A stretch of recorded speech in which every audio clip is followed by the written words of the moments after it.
Welcome to Brave Together podcast, an empowering resource for the parents of children with disabilities, neurodivergence, and all unique needs. Our anxiety creates the exact opposite result than we want. Hey guys, come on, get up, get in the car, move, move, move. They move more slowly. They're not rejecting your authority, they're rejecting your anxiety. What they know is, Mom, Dad, when you're in a hurry, it's never good enough. I can never move quickly enough. It's always more. We've got to go. Can you kind of hear that anxiety compels you? That's what causes you to lecture that extra time when you knew you should have just shut up.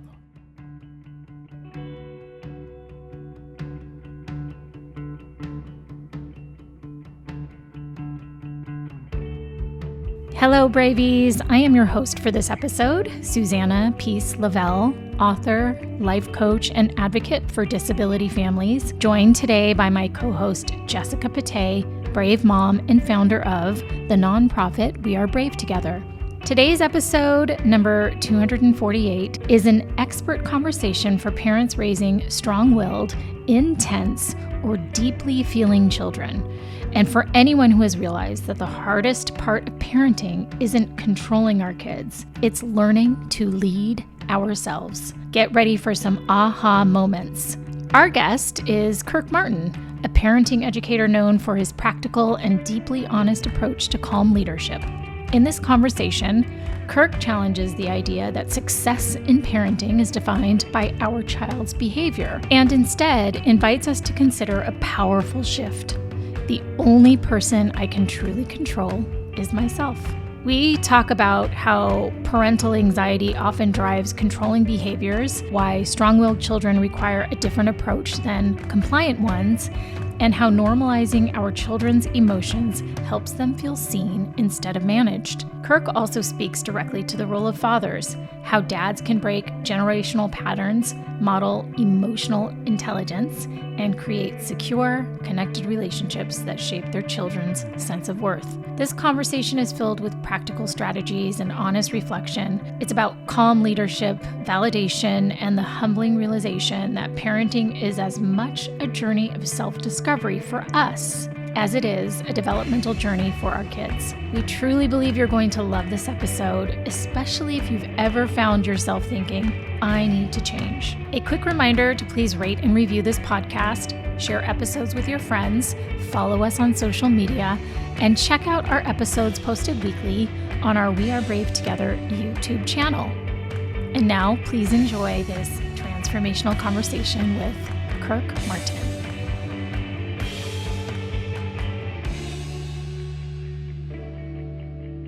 We have been looking forward to this conversation. We are always so especially ebullient to have a dad on the show, and a dad who also happens to be an expert. But we are hoping to glean as much information as possible from you today about how to do all things right parenting wise. Okay? All the things. Yes, all the things.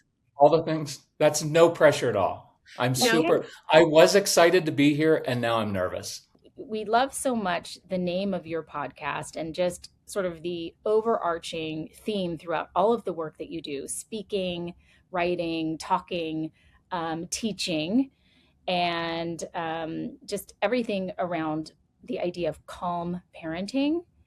And again, we are going to be your students today because we need all of the help with, the defiance and the yelling and the pushback and the strong will and the power struggles.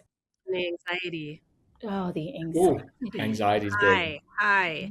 Right? Anxiety behaviors. Our audience is far and wide and are dealing with, so many different struggles as parents. So this is going to be a good conversation. Can you just tell us how you got into this work? Yeah, so it started with our strong-willed son coming out of the womb with boxing gloves on. And I was raised by a career military dad. So I knew my way or the highway approach, fear and intimidation, that works, gets kids to behave. They don't talk back to you. And then when you do that with a strong-willed child, they fight you like 8 times harder. And so after kind of wrestling with that, and at the beginning, I just blamed everything on my son. It was like, why does he have to be so difficult? Why does everything have to be a challenge? Why can't he just do what I say? And the one of the epiphany moments was realizing the only person in my life that I can control is myself. But at the time, I was like a 35-year-old guy. I was in the corporate world. And I did everything at work awesome. And as soon as I walked through the door of my home, now there's Legos on the floor, there's a mess, and my wife actually has emotions, and I can't deal with that, right? Because men, all of us actually struggle. I usually pick on men because I'm a guy, but we all struggle with that, right? Because it makes us uncomfortable. And so I finally realized I need to change. And so I took all that energy that I was putting into trying to change our son, put that into changing myself. And that radically changed Casey's behavior, our relationship. And he was still struggling in school. So I would take my lunch break and I'd go volunteer at his school so he wouldn't get kicked out, because he had a habit of getting kicked out of different schools. He was very good at that. And I used to get on him about that. And then I realized I got fired from all these jobs. And I was like, you're just like me. Would you cut that out? And so I found I was really good at working with the different kids that didn't fit in the classroom. So I had this idea and I told my wife, hey, I've got this idea. Why don't we take these kids who are very different? They don't fit in. I don't necessarily think they all need therapy. Why don't we open up our home? We'll just throw some Legos on the floor. They'll come over to the house and we'll teach them almost like a play therapy type thing, how to Mm. deal with their anxiety, social skills. So over the course of a decade, we ended up having 1,500 kids in our home. And it was such a great experience, because you'd have 8, 10, 12, 15 kids come into a home instead of just, one-on-one in a therapist's office. And now they're having to navigate life and disappointment and frustration. And he took my Legos and she's getting on my nerves. And we just worked through life issues in the moment. And so I I hope we changed the kids' lives, but I really know that they changed our lives. And then I got invited to speak, and then it kind of went from there, and we do the podcast, and so that's kind of how we got here. That's beautiful. That is so beautiful. How long did it take your wife to switch and get completely on board with Oh, this? she never did. Oh, She didn't. Who wants all these kids in our home? They're irritating. They like messes. Like we'd be exhausted. And so that was hard. And Casey, our son, he's 32 now. So he's all grown up now. He grew up with like kids waking him up in the bedroom in the summer when they came for like a summer camp thing. But it was great because we didn't know what we were doing, right? Like it wasn't all planned out. It was, all right, there's some kids at our house now. What are we going to do? And then instead of making it like a program, it was, let's live life. Oh, he just poked you. Oh, that didn't go right. Oh, your dog died this morning. Oh, you're going back to school. You've got anxiety. What does that feel like? And so many of the strategies that we learned just came from, this one little boy named Max. He had a ton of anxiety. He would go out on the front steps. We lived in a townhome outside of DC, so you're surrounded by people. He would just scream, like blood curdling scream. And so we were like, oh, the neighbors are going to think we're hurting children. And so, we can get into this, but usually with anxiety, we talk really sweetly and we're like, hey, Max, what's going on? That doesn't work with a lot of these kids. So I walked out, I grabbed some sidewalk chalk, and I started drawing below him. He was sitting above me. And after about 30 seconds, he stopped screaming and I could feel his nasty little breath on my neck. And he had a speech thing. He's like, Mr. Cook, what are you drawing? And I said, well, I'm trying to draw that car. And he goes, you don't know how to draw. And I said, I know I don't. I said, why don't you show me how? And so in doing that, it calmed his anxiety because he had something concrete to focus on. And so many things we learned, we didn't plan. It just came out of everyday life. mm. So super grateful for that. It feels like, though, for sure, you were tapping into this sort of intuitive sense that is just already within you, right? Where did that inner pull or push come from, do you think? I think it's because I was that kid. I wanted to be that kind of strong willed, independent kid.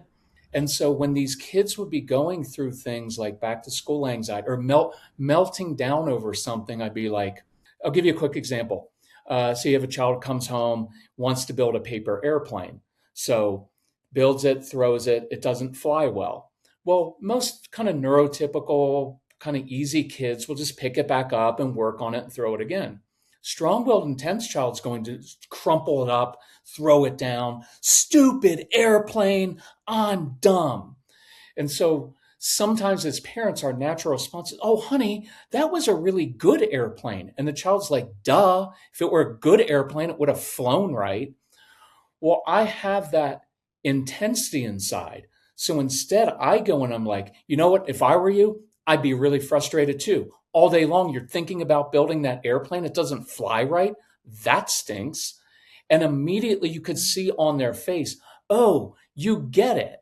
Because usually we're like, there's no need to be upset, which Yeah. is what upsets every wife, right? Every wife of a husband who does, oh, honey, you're just overreacting, which is really, I'm too immature to deal with your emotions. So please stop having emotions. But we do that with kids. So when I come in, I'm like, man, I'd be frustrated too.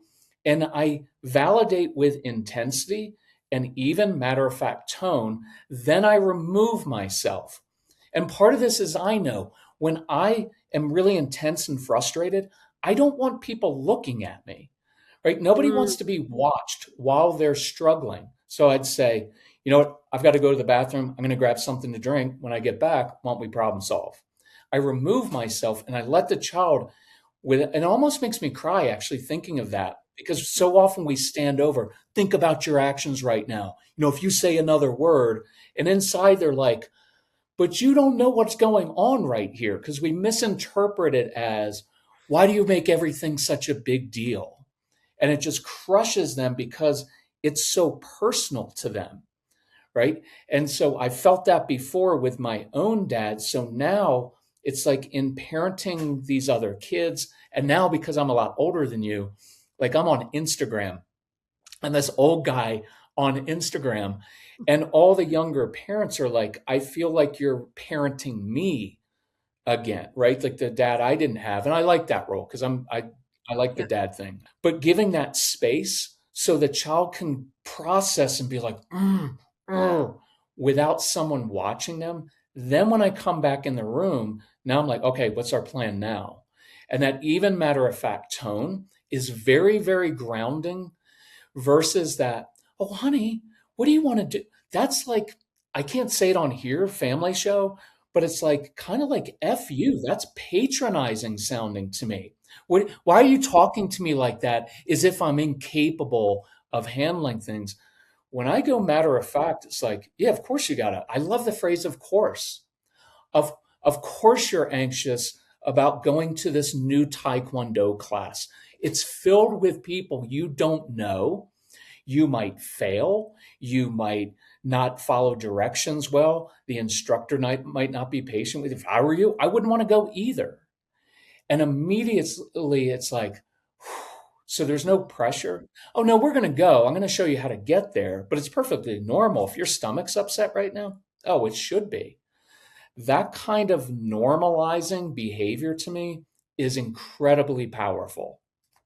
When I think about the old way of doing it, I have to fight my old ways all the time because I was raised by my way or the highway. I started raising my kids my way or the highway. Like you just do it. You just obey or whatever. First command response. I just like, oh, I want to barf when I think about that. What do you think? Because it's us, like you said in the very beginning, it's us that have to change. It's not about changing their behavior. It's us changing the way we communicate, the way we respond, the way we react or don't react. Let's dig in. Is it a need to control? Is it fear that I'm not doing a good enough job as a parent? Because if I were, you wouldn't be acting this way. Mhm. Or like, what is the psyche behind that really intense authoritarian or trying to control or just do it kind of parenting? I think it's all of those things. For me, the biggest enemy as a parent is our own anxiety. So we have anxiety over, is my child going to be successful in life? Because we love our kids, right? So there's the podcast I recorded this morning was on this, on parental anxiety. What am I doing wrong? What would my parents think if they heard my son? One of my son's favorite things, when I told him to do something once, he just said, wow, right? Like, it was so defiant. And I was like, you are too lazy to actually roll your eyes or say whatever. So you came up with wow. Nice job, Casey. He was so what does that trigger? It's like, why is he doing that? And you're going to wrestle, like, am I letting them get away with things? Am I being too permissive now? But I know my authoritarian way didn't work. And we tend to have, well, I'll come back to this, but we tend to have like these two extremes. And so then there's what's going to happen to them in the real world. If they talk to a boss like that, how are they going to keep a job? And you have the anxiety. It starts with preschool. You get a note. Oh, your daughter can't sit still in circle time and won't follow directions. Oh my gosh, how is she ever going to make it through school? And how is she going to do? Because she can't sit. And then you go to elementary school and it's your child is impulsive and did something wrong. And then they lie to you, which is what all little kids are supposed to do. And your middle schooler sits in a hoodie sweatshirt for 18 straight days, the same hoodie, and plays video games. And you project into the future and think, who's going to hire this child? Who would possibly marry this child? What did I do wrong? Right? Am I a failure? And then your teenagers want their independence. So it's parental anxiety, Jessica, over all of those things. And I think our control issues are tied to our anxiety, right? Like, it's almost like I had this vision of how life was going to be. And Susanna, you mentioned kind of that Christian past, which is, well, if we just raise our kids in a God-fearing home and we pray, we'll have a lovely family. And then if you have a child with disabilities or a strong-willed child, it's gone. And so now it's like, what happened to that perfect vision? So I think I'll try to control all these small things to create the illusion that it's okay, rather than just kind of surrendering to the fact of, we're just a bunch of broken, flawed people under this house. We're irritating. We irritate each other. And the beauty of relationships is they're not about, the purpose isn't happiness. It's we change and grow. We're transformed. I'm thankful for our son, because had we had maybe a more compliant, easygoing child, I would have just continued to be immature for years, probably till today. Instead, it's like you have to really wrestle with these issues. So really quickly, so the authoritarian way, we all know that one. I Mm-hmm. think we've swung too far the other way. So now we just talk like this and kind of walk on eggshells around our kids. And we use that really sweet tone. And that works with compliant kids. But with compliant kids, you don't really need anything anyway. They're just going to do whatever you want because that's who they are. But in between there is, I'm the calm, authoritative leader. So my goal isn't to control your behavior, it's to control my own. So when, not if, the inevitable meltdown and defiance come, I can control myself, and now I can teach and lead you and problem solve instead of just shutting down your emotions or taking everything away to fix your behavior. It's actually liberating to me. Mm-hmm. Mm-hmm. I always tell myself, self, what an opportunity for you to have, my daughter's name is Arizona, have Arizona come through you in this lifetime, right? She's 19 years old now. And I agree with you, Kirk. I feel like I would have just become so numb to this life. I would have done like everyone else did, living in Mm-hmm. Los Angeles. Where do our kids go to here are the preschools they go to, here are the independent schools they go to after that. And then you're going to pay 65,000 a year for this middle school, right? And then you're going to pay and do all of these things. And instead, I had to stop. I mean, it really forced me. Well, I had a choice, right? I could either just sort of continue numbing myself and, put a sleep mask on and go hide in my room and shut the door, or I had to learn how to be, a different kind of parent than what I had intended. What was the hardest part for you?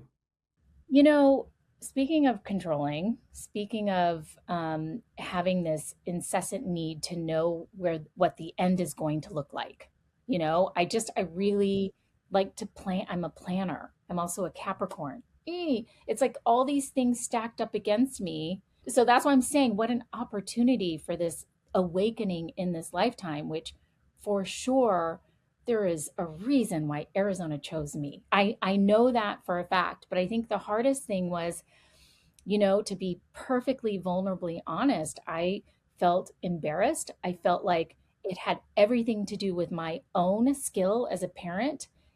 Arizona is having these epic meltdowns, sure, when she's 2, 3, 4, but how about when she's 15, 16, 17, and in public? So everyone's looking at me like, the side eye, right? Before, people used to say out loud, many times I've heard this, she needs to learn how to control her child. Like, who is she? Right. Right. And so I was embarrassed and I felt personally attacked. And I felt that my worth was tied to my inability to parent in public, by the way. This daughter of mine who is, we can use words like strong willed or defiant or yelling, but honestly, she's just who she is. Like, she is the most authentic to herself individual I've ever met in my lifetime. And she also has lots of words. And so she explains and articulates so well, just like one of my favorite things, she has so many Arizona isms. Mommy, my left foot wants to give your face a high five right now.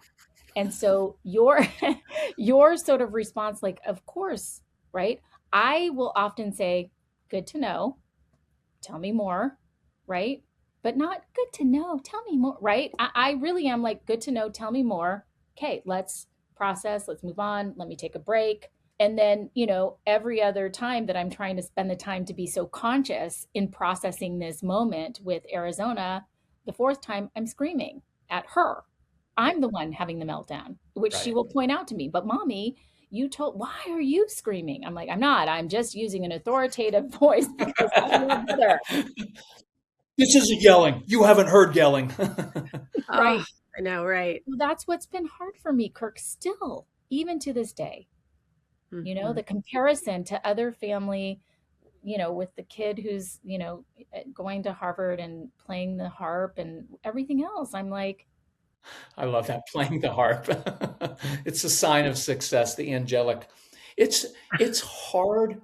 It's, one of the things we always say is your success as a parent is not dependent on how your child behaves, but how you behave. Because it's the only thing I can control in that. And I love that you said like Arizona, like strong-willed. I use that because people obviously they're like, "Oh, I have one of those kids." I think we're the normal ones. I think the compliant people that just do what everybody else says, I think they're the neurodivergent weird ones. It's like why would you just do everything someone else says without processing? So that's my own bias, and that's why I fight for our kids of like, no, I don't think your child is as controlling as you are, right? And I don't do any blame or guilt with parents. Like, this is really hard stuff. But here's another thing maybe to understand with these kids is they're born intense. So I had a stepdad who came in, remarried my mom. We were teenagers, so it didn't really affect us much. And he was like the nicest man in the world. All he did for 30 years that we knew him was sit in a chair and do crossword puzzles. The biggest frustration in his life was his pencil wasn't sharpened. He didn't have any goals. He didn't really have any big dreams. So he never really got upset. That wasn't because he was virtuous. But we have intense kids who wake up in the morning and they have an agenda. These kids, they come out of the womb, they're intense and they've got visions of how they want to do things. And so when something doesn't go right, it's intensely personal to them. And that's why you get I'm so stupid, and the meltdowns are really intense. It's actually a good thing if you can lean into it because it means, you know what? Here's something I used to tell Casey. You know what I love about that? What you just did?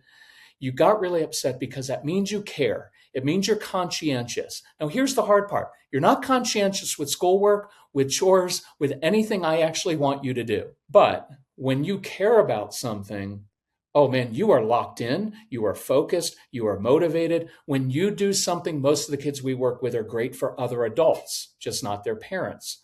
So when you were down the street at the Henderson's house, you are so helpful. You've got a big heart. You do everything that you're supposed to do. And I love that about you. And so what I tried to teach him when he got into the early teen years and it finally hit me, this is who you are. You are intense. And that intensity is not a bad thing. That's going to cause you. So it's having an honest talk. Here's where you're going to struggle, and here's where it's going to help you. Like this morning, we live out near the mountains. He texted me, he goes, Dad, I'm going to go climb. He does ski mountaineering, where you climb a mountain on your skis and then ski. Because if he doesn't, he's just a jerk like me. We need the intense sensory, for those of you who have these kids, intense sensory exercise, climbing rocks, climbing, pushing, pulling, martial arts, rock climbing. You'll also notice those are very individualistic activities. Our kids tend not to be great at team sports. So don't push them too much. Well, they have to play a team sport because all the other kids go to soccer every Saturday morning and we're the only parent who has a child. Who cares? Good. Now you don't have to hang around with all those annoying other parents talking about their lovely child because yours is off doing something weird by himself, climbing somewhere. And eventually you just say, not in a mean way, but kind of like F the haters. Like you develop a little thing of like perspective wise of, I know it's really sweet that your child is so good and cares about memorizing information and doing well on a test. It's really sweet and quaint. My child doesn't do that well at school, but has created his or her own robot, right? Already has a job at age 12, is a born entrepreneur, is volunteering at the homeless shelter, right? All these other, like, they're really good at like non-kid things. So I imagine where you live too. I mean, there's all that social pressure. Everybody has on the bumper stickers. Our bumper sticker was like, our son didn't get suspended this semester. We're like, yay. I love it. I need that one. Yeah.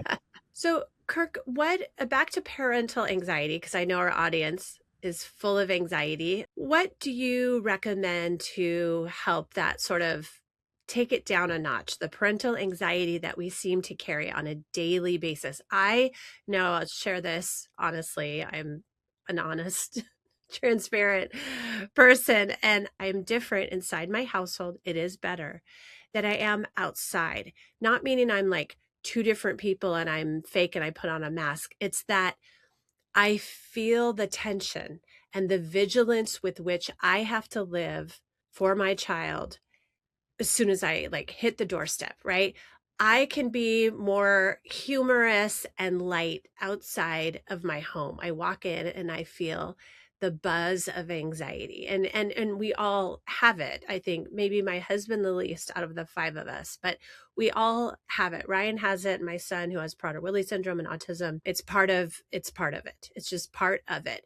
And the rest of us, I think, have developed it as a side bonus of living with, Ryan. How would you advise our audience of parents, just like, how can we have compassion on that baseline of anxiety so that we can be more validating, we can pause, we can have a better reaction to our kids who have big feelings, big emotions, big behaviors? One is normalize it of like, it is what it is. So like I naturally struggle with anxiety.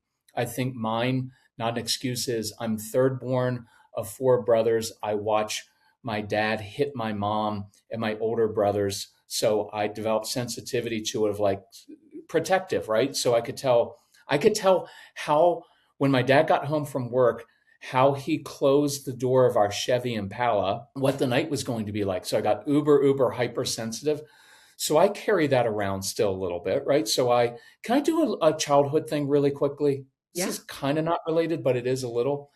I found this really helpful. And some people think this is goofy or whatever. It doesn't matter. Your inner child, so to speak, and say, hey, when I was a little kid, I was hyper vigilant. You know why? Because I was really smart, because that kept me from getting hit and it kept me from getting in trouble. I learned how to manipulate my dad so that he and I could play catch in the backyard. That was really smart of the little me. But now that I'm older, that same anxiety sabotages my relationships. And so what I tell myself at times is, hey, that was smart of you to do as a kid. Like, there's no judgment, no guilt. You did the right thing, but now I free you. You are no longer 7 years old. I free you. There's nobody that's going to hit you right now. And I can say, like, I talk to myself occasionally like that and say, you're not 7. It's okay. But I don't like the judgment that goes with, like, well, I no, it was smart. It's like the mom, a young girl who has alcoholic parents or had to grow up and be the caretaker of the family, they almost always become like nurses, social workers, and they take care of everybody else so well, but they never take care of themselves well. So you get to honestly say, hey, that served me well when I was a kid and in my profession, but now I'm a grown adult. Now I'm going to start taking care of myself. And I found even that tone change when I talk to myself says, oh no, that doesn't continue to hold me in. So that's a little bit deeper, but I normalize it in the moment. I try to find something that I can be in control of. So when I feel anxiety, organizing something, I go to the garage and I organize, pull out a drawer in the kitchen and organize some things for the 800th time. Yep. Because anxiety is caused by unknowns, things you can't control. Can I do a quick example of a kid? Yeah. You go like, hey, you want to do Taekwondo class? And they're like, sure, sign me up. A couple weeks go by. Hey, Taekwondo's tonight. We got to go. And they're like, oh, my stomach's upset. Can we just stay home tonight? I promise I'll go next week. And then we try, oh, buddy, I think you'll have a really good time. All that convincing stuff just makes it worse. Because what they hear is, I know you don't want to go because you have a hard time getting along with kids your own age. And you're probably going to struggle there. But I think you should go anyway. So instead, I normalize it. Yeah, of course, because new things are scary. Why do you think I don't like doing it? Why do you think when I give a new presentation at the office, my stomach's upset? I usually don't eat breakfast. So normalizing allows the kids to know. So there's nothing wrong with me. No, you're just going to have this. You've got, because you're so sensitive to certain things. That's why you're so great in these other areas. That's why you're so good with music and creativity, because your sensitivity allows you to feel the feelings of other people. But it also means you're going to feel anxiety stronger. So it's normal. And then what I would teach Casey is it's all the unknowns. So giving them something to focus on, if you can, this is a good one, go a few days early to the Taekwondo class when there's no pressure to perform. So you just go to that place, you take some snacks, and you just watch. Because that familiarity with the place, so they realize, okay, it smells like this, it looks like this. Here's the routine.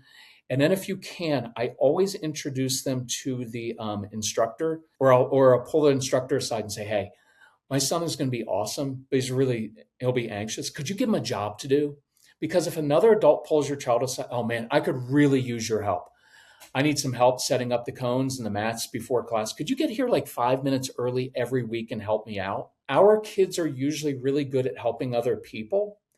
And so now when I come back a week later, hey, we've got that new class, instead of triggering all the unknowns, Mom, Dad, remember that guy said he needed my help. I need to be there 5 minutes early. So we need to leave like 3.5 hours early so we're not late.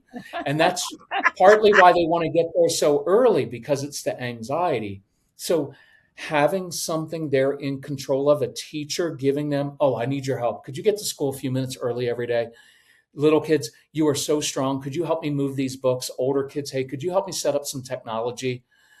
That is super helpful with it. And then I'll do one other thing, which is for the next week, do the opposite of what you normally do.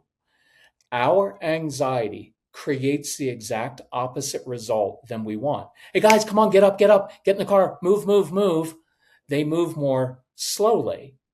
They're not rejecting your authority. They're rejecting your anxiety. What they know is, Mom, Dad, when you're in a hurry, it's never good enough. I can never move quickly enough. It's always more. We've got to go. Can you kind of hear that anxiety compels you? That's what causes you to lecture that extra time when you knew you should have just shut up. So Do the opposite of what you'd normally do. So normally when my son, something was going on, I'd walk into a room, deep voice, stand over him. So I began sitting. Sitting, sitting is a magical, powerful tool. It's just you can't build like a whole program and charge people a lot of money. Hey, what's your advice? Just sit. Because when you sit, it's very hard to yell at someone. If you picture yourself sitting and crossing your legs, you can't like yell at them. Like if I'm standing up like this, I want to yell. But when I'm sitting, my tone changes. And now I'm even matter of fact. And now I'm seeing the situation. I'm regulating myself and I'm actually drawing them into my kind of calm space. So I started sitting on the side of Casey's bed instead of, come on, if you wouldn't have stayed up so late playing video games last night, you wouldn't be so tired. You'd be like, it's not like your kids are gonna be like, Dad, you know what? You're right about that. You're I just so made a bad right. decision. You're Yeah. so right. So, Wow. Dad, you're always right. Could you lecture me 5 times a day and share your wisdom? So with older kids, when they come and they tell you something and you're like, oh, this is lecture 42B on how to choose good friends. Instead, I say, you know what? I really appreciate you sharing that with me. I've got to go get started on dinner. If you want to come grab me later, I'd love to share some thoughts with you. See, now I'm inviting them. Now, if they come to you, they're going to be like, okay, what are your stupid ideas? And you can't take it personally and just be like, oh, they just opened their heart to me because I didn't force it on them. See, anxiety causes forcing. I need to share this with you right now, and I really need you to get this life lesson. I need you to listen and look me in the eyes. And they're like, I'm out. It's like that child who's like, if you have one of those kids who's like working on a project in some room and you come in and you're like, oh, honey, let me show you how to do it more effective. I'm out because they want to figure it out themselves. And that's just our anxiety. But I can show you a more efficient and effective way to do it. And if you do it my way, you'll get an A on the project. And we're like, I don't really care about an A because that's just an arbitrary standard. And that's your own. If they were honest, they'd be like, Mom, show your anxiety. It's going to be okay.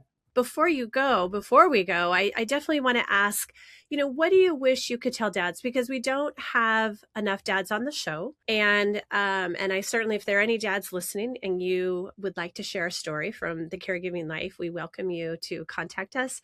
But what would you like to share with any dads who might be listening? 3 things. One is you probably didn't have a great role model. So this is hard, right? You probably had a dad like I did. And so kudos to you for breaking a generational pattern. You're probably not as harsh or as bad as your dad is, right? And nobody gives us tools as men. Like it's not like men are hanging out on podcasts. Like we do the optimizing stuff, right? I'm going to optimize. I'm going to get sunlight in a cold plunge. If you realize that's all because those are things that are in my control that don't involve other humans. It's really interesting what guys gravitate to.